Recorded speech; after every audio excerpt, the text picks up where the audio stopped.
Questa, ragazzi, col friscaletto in do è la celebre Alleluia di Cohen. Questo è il motto semplice, perché vedete sempre col mio friscalettino, vedete, eccolo qua, dedicato anche a me, vedete, eccolo qui, del mio amico Giuseppe Mezzatesta, siglo belga, in do, si può fare con tutti i friscaletti, si bemolle, in sol, come volete voi, in fa.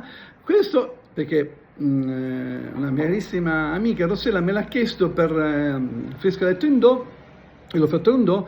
Questo qua ha un suono più squillante rispetto agli altri, quindi lo potete fare benissimo, ma poi soprattutto è molto indicato perché chi inizia subito non potete fare catanese, messinese, insomma sono difficili. Questo è un brano lento, lo guardate attraverso le mie dita sul frescaletto, lo mettete in modalità lenta e così potete studiarlo, vi dà tanta soddisfazione, potete suonarlo anche in chiesa, accompagnati da un organo, col coro, e soprattutto vedete che ho fatto anche il glissato, no? Quando io muovo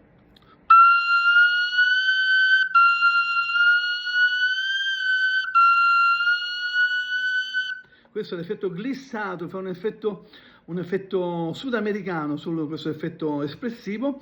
Quindi ragazzi, se volete vi mando lo spartito, per chi non avesse nozioni di solfeggio lo potete prendere ad orecchio, invece per gli amanti vi mando gratuitamente lo spartito assieme a tutti i consigli. Mi raccomando, iscrivetevi al canale, mettete il pollice su, azionate la campanella così potete essere aggiornati su tutti i miei video sul frescaletto. Scrivetemi, videochiamatemi, tutto quel che volete, vi darò tutti i miei consigli per imparare. Questo è un brano che va molto bene all'inizio per chi non è ancora tanto proprio impratichito, no? Così, perché non è ancora avanti con la tecnica, è molto lento e quindi può far sì che impariate bene a muovere le dita bene sul frescaletto. Ciao ragazzi, non mi dilungo, mi raccomando, iscrivetevi al canale, alla prossima, ciao ciao ciao ciao!